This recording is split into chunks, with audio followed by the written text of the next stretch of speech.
Dobrý deň, milí sledovatelia, vítam vás pri 16. časti videosérie Život knihy.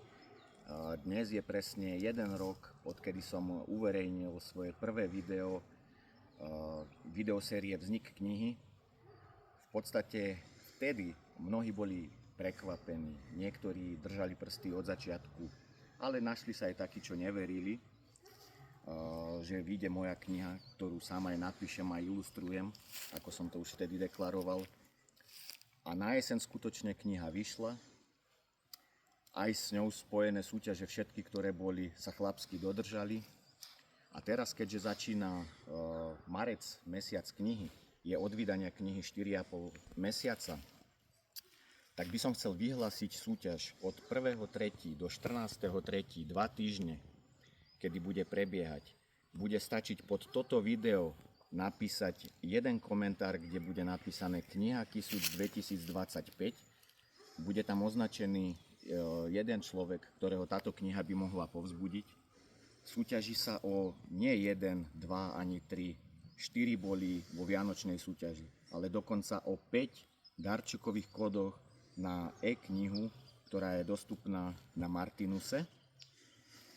Čiže ide mi o to hlavne, aby táto kniha neostala založená v policiach.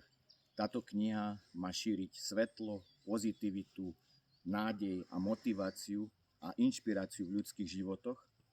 Tak práve preto, aby sa toto posolstvo šírilo čo najviac. A zároveň druhá správa upozorňuje na druhú súťaž, kedy od stredy 4.3. začína súťaž Kniha Kysuc 2025, ktorú organizuje Kysucká knižnica v Čadci. Bude trvať do 8.4. a bude možné hlasovať v tejto súťaži prostredníctvom internetovej stránky knižnica.čadca.sk pomocou hlasovacieho lístka, ktorý bude dostupný v týždenníku Kysuce, a zároveň bude možné si vyzdvihnúť vo všetkých mestských knižniciach v regióne hlasovacie lístky plus v knihkupectve Arkus v Čadci. Čiže portfólio možností alebo miesta, kde sa dá zahlasovať, sú široké, možností je veľa, takže zahlasujte, aby ste mohli dostať,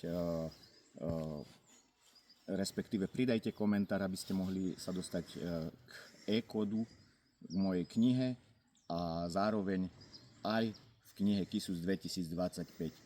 Teším sa na vás, marec, mesiac knihy, treba čítať, byť pozitívny, byť motivovaný a inšpirovaný a hlavne nastavenie v hlave, mindset, aby bol taký, aby sme pozitívne vplývali aj na svoje okolie. Pekný deň vám prajem, majte sa krásne.